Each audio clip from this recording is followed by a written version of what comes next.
So hello everyone, स्वागत सत्कार अभिनंदन। एक बार फिर से स्वागत है आप सभी का साइंस क्लब दौसा के इस ऑनलाइन प्लेटफॉर्म के ऊपर, जहां पर हम आज आ चुके हैं साइको सोशियोलॉजी के कुछ इंपॉर्टेंट क्वेश्चन लेकर के, क्योंकि आप लोगों की साइको सोशियो की एग्जाम आ गई है आपके सिर के ऊपर। ठीक है, तो आपके सिर से उसका लोड हटाने के लिए आप कितना कंटेंट पढ़ोगे, वो इतना कंटेंट को एक कम मात्रा के अंदर कुछ इंपॉर्टेंट क्वेश्चन दे करके आपका जो फर्स्ट ईयर है, फर्स्ट सेम है, जिसको फर्स्ट ईयर का फर्स्ट सेम है, उसको क्लियर करवाने की हमारी पूरी कोशिश रहेगी। ठीक है, तो आज हम बात करेंगे इंपॉर्टेंट क्वेश्चन कुछ रहने वाले हैं साइकोलॉजी के और सोशियोलॉजी के, समाजशास्त्र के और मनोशास्त्र जो भी है आपका, उसके बारे में। इसके बारे में हम बात करेंगे। तो सबसे पहले हम बात करते हैं साइकोलॉजी के बारे में। ठीक है, साइकोलॉजी का सबसे पहले इंपॉर्टेंट क्वेश्चन लेकर के आए, तो इसमें सबसे पहला आपका चैप्टर आता है इंट्रोडक्शन का, जिसके अंदर आप लोगों के मेनली इंपॉर्टेंट क्वेश्चन किससे बनते हैं? इसके मेथड से बनते हैं।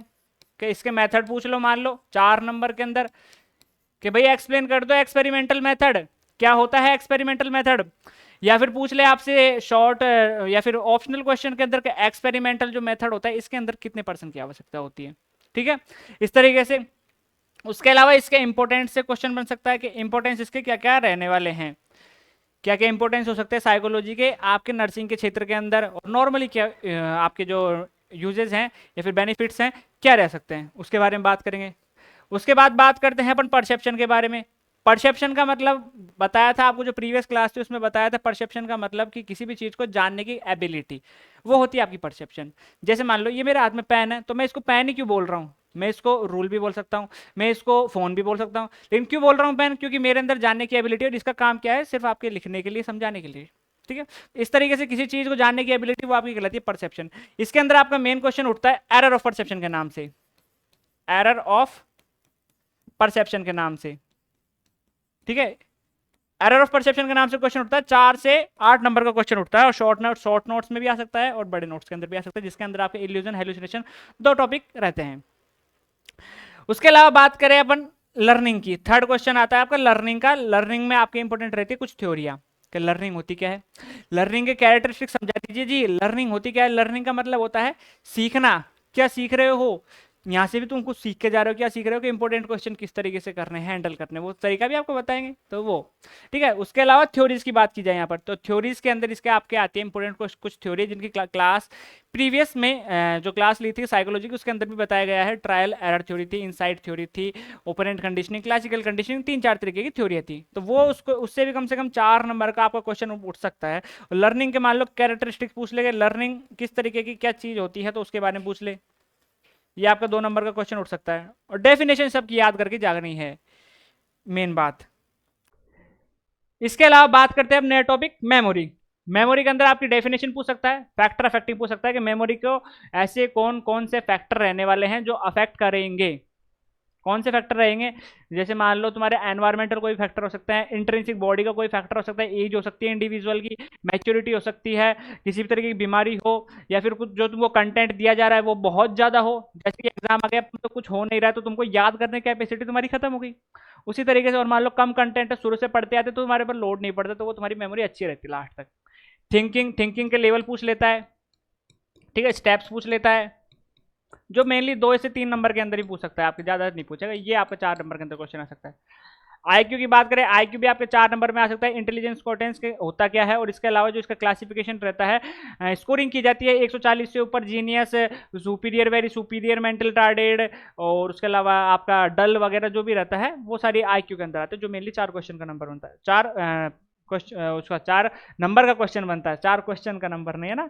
पर्सनालिटी की बात करते हैं, पर्सनालिटी का अलग अलग तरीके क्लासिफिकेशन बताया जाता है, जिसमें आपका डॉक्टर जंग का क्लासिफिकेशन है, उसके अलावा हिपोक्रेटस का है, क्रैशमर का है, बहुत तरीके के क्लासिफिकेशन। इसमें इसका क्वेश्चन बनता है मेनली क्लासिफिकेशन से, जो आपके 2 से 4 नंबर का एक क्वेश्चन उठा सकता है। ठीक है, उसके अलावा बात करें इसकी थ्योरी से, थ्योरी इसकी 2 रहती है, एक तो साइकोसेक्सुअल थ्योरी, एक psycho analytic theory. Psycho analytic और साइको सेक्सुअल, 2 थ्योरी है इसके अंदर, याद कर जाना। इसके अंदर आपकी 5 स्टेज रहती है। इसके अंदर आपका id, ego, super ego, conscious, subconscious, unconscious, वो सब है, और जो भी आपकी प्रीवियस जो क्लास है उसमें डाली हुई है, उनसे आप आपका जो कंटेंट है वो क्लियर कर सकते हैं। अगली बात करते हैं मोटिवेशन की। मोटिवेशन के अंदर आपकी आती है मेनली मार्शलियो हियार्ची की थ्योरी, सिर्फ हियरार्ची की थ्योरी, ठीक है, जो 4 नंबर में आती है, जिसके अंदर आपका बेसिक नीड्स के बारे में बताया जाता है कि बेसिक नीड्स क्या होती है इंडिविजुअल की, फिर वो कैसे स्टेप बाय स्टेप एक अच्छे लेवल पर पहुंचता है, किस तरीके से वो नौकरी लगता है, किस तरीके से उसके समाज में इज्जत बनती है ना, बेसिक चीजों को पूरा करते हुए। कॉन्फ्लिक्ट का 4 नंबर का क्वेश्चन उठ सकता है, कॉन्फ्लिक्ट का सारे जो क्वेश्चन है इसमें से 4-4 नंबर के, उसके अलावा शॉर्ट नोट्स में उसकी मर्जी हो कुछ भी बना सकता है, ठीक है। स्ट्रेस साइकिल की बात करें, स्ट्रेस साइकिल आती है आपकी 2 से 3 नंबर के अंदर। ईगो डिफेंस मैकेनिज्म, खुद को प्रोटेक्ट करने की, मान लो तुमको किसी चीज की एंजाइटी हो रखी है, किसी चीज की दिक्कत हो रही है, तो एंजाइटी को जो कम करने का काम करती है वो ईगो डिफेंस मैकेनिज्म करती है। ईगो डिफेंस मैकेनिज्म से मतलब है कि किसी भी चीज के प्रति कुछ ऐसा रेस्पॉन्स दे देना, बहुत अलग अलग तरीके की रहती है इसके अंदर, जिसमें तुम्हारी मेनली आपके सब्लिमेशन, डिस्प्लेसमेंट हुई, प्रोजेक्शन हुई, ये बहुत अलग अलग तरीके की रहती है, ठीक है। गाइडेंस काउंसलिंग रहती है, और मेनली आपका 4 नंबर के अंदर क्वेश्चन आ सकता है, वैसे बहुत कम आता है लेकिन आ जाता, आ जाए, ये है इंपॉर्टेंट। सबसे मेन इंपॉर्टेंट आपको बता देते हैं, एक तो ये मेन इंपॉर्टेंट रहने वाला है, इंपॉर्टेंट, ठीक है, स्टार मार्क करके लिख लेना इसको, तो ये कभी भी आ जाए तो जीवन में बहुत काम आएगी ये तुम्हारी चीजें। कैसे तुम झूठ बोल के किसी और का नाम लगा देते हो काम करने में, दारू तुमने पिए नाम किसी और का लगा रहे हो है, ठीक है। पर्सनैलिटी बहुत इंपॉर्टेंट रहती है, आगे तक काम आएगी, ध्यान रख लेना था 5th सेम 6th सेम तक। उसके अलावा बात करें, इंट्रोडक्शन आपको बता ही दिया, परसेप्शन ये भी इंपॉर्टेंट रहने वाला है, ये इंपॉर्टेंट रहने वाला है कुछ, बस इनको पढ़ जाना, 100% पेपर निकल जाएगा, 100%। अगला क्वेश्चन लेकर के आए सोशियोलॉजी को, ठीक है। सोशियोलॉजी के इंट्रोडक्शन से अपन बात करें तो उसके स्कोप्स पूछ सकता है कि कहाँ कहाँ पर सोशियोलॉजी का स्कोप है, कहाँ कहाँ पर अपन सोशियोलॉजी को यूज में ले सकते हैं। ब्रांचेस की बात करें, ब्रांचेस क्या क्या रहने वाली है, ठीक है, इंपॉर्टेंस क्या क्या रहने वाले हैं। इसके अलावा बात करें सोसाइटी की, सोसाइटी के एलिमेंट्स, कैरेक्टरिस्टिक पूछ सकता है, सोशलाइजेशन पूछ सकता है, ठीक है, सोशलाइजेशन की प्रोसेस के किस तरीके से एक इंडिविजुअल को सोशलाइज बनाया जाता है, जैसे बर्थ होता है उसका, किस तरीके से उसको सोसाइटी के अंदर रहना करना सब कुछ सिखाया जाता है, ठीक है। कल्चर किस तरीके का है, वो सारी चीजें इसके अंदर आती है, जो तो आपके मतलब जो दैनिक जीवन की जो सारी चीजें है ना, दैनिक जीवन की वो सारी चीजें आपकी सोशियोलॉजी के अंदर आती है, उनको बस इंग्लिश के अंदर ट्रांसलेट कर दिया और लिख के आ जाओ, बढ़िया। सोशल ग्रुप पूछ सकता है, अलग अलग तरीके के, प्राइमरी सेकेंडरी ग्रुप, कास्ट और क्लास में डिफरेंस, फैमिली परिवार कैसा है, शादियां हैं, शादियां कितने तरीके की होती है, पॉलीएंड्री, पॉलीगैमी, पैट्रियार्कल, बहुत अलग अलग तरीके की शादी होती है, एक आदमी की बहुत सारी औरतें, एक औरत के बहुत सारे आदमी, है ना, या फिर दोनों के बहुत सारे हस्बैंड, दोनों की बहुत सारी पत्नियां, कुछ भी हो सकता है। एक घर में जिसमें उसकी मदर की चलती हो, एक घर जिसमें उसके फादर की चलती हो, या फिर कोई ऐसा घर जिसके अंदर जो हस्बैंड है वो घर जमाई बन के खुद की जो पत्नी है उसके घर में रह रहा हो, तो अलग अलग तरीके की शादियां होती हैं, ठीक है, वो सारी चीजें इसके अंदर आएंगी आपकी। इसके अलावा बात करें सोशल प्रोसेस की फॉर्म, जिसके अंदर आपका वही कॉन्फ्लिक्ट वगैरह, अकोमोडेशन वगैरह, ये सब आ जाएंगे, कंपटीशन, ठीक है। मालथ्यूशन की थ्योरी रहती है, सबसे इंपॉर्टेंट क्वेश्चन ये रहने वाला है इसमें, सबसे इंपॉर्टेंट स्टार मार्क करके के इंपॉर्टेंट, मालथ्यूशन की थ्योरी, जिसमें आपका अलग अलग तरीके से जो फूड चेन किस तरीके से बढ़ती है, इंडिविजुअल की ग्रोथ किस तरीके से बढ़ती है, उसके रेशियो के बारे में बताया गया है। कम्युनिटी किसको बोला जाता है, एक पर्टिकुलर एरिया के अंदर कौन रह रहा है, एक बड़े से शहर के अंदर कौन रह रहा है, वो सारी चीज़ें आपकी रहती है कम्युनिटी के अंदर।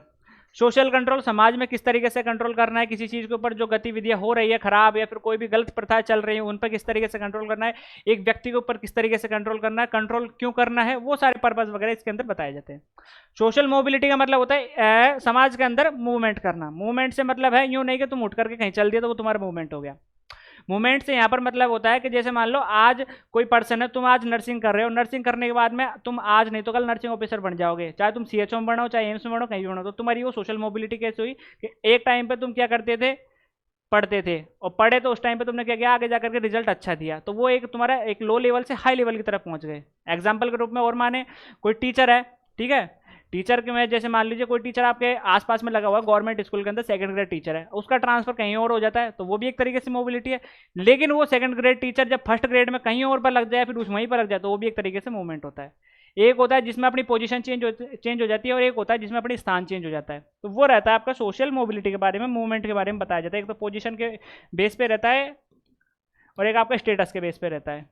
ठीक है, रोल स्टेटस वगैरह ये इंपॉर्टेंट रहते हैं इसके अंदर। तो ये कुछ इंपॉर्टेंट क्वेश्चन रहे थे आपके सोशियोलॉजी के, साइकोलॉजी के। बहुत बेसिक बेसिक क्वेश्चन है, बिल्कुल इसी तरीके से सोशियोलॉजी बताई थी, दैनिक जीवन में काम आने वाली चीज़ें। उन सबको इंग्लिश में इस तरीके से ट्रांसलेट करो, इस तरीके से ट्रांसलेट करो कि तुम्हारे पेपर ऐसे हो जाए चुटकियों में। ठीक है, तो ये कुछ क्वेश्चन है आपके सोशियो के, साइको के। ठीक है, तो उसके और इसके अलावा एक इंपॉर्टेंट नोटिफिकेशन और, ठीक है, इंपॉर्टेंट इंफॉर्मेशन नोटिफिकेशन आप लोगों के लिए। अगर आपको नर्सिंग की तैयारी करनी है, नर्सिंग से रिलेटेड कोई भी चीज़ की जानकारी चाहिए, उस और कोई भी कंटेंट की जरूरत है, तो उसके लिए आपको हम हमारा एक चैनल का नाम बता रहे हैं, यूट्यूब चैनल, ये ध्यान रखना। क्या नाम है, क्या नाम है भाई, क्या नाम है? Dausa nursing classes. क्या नाम बता दिया भाई, क्या बता दिया नाम?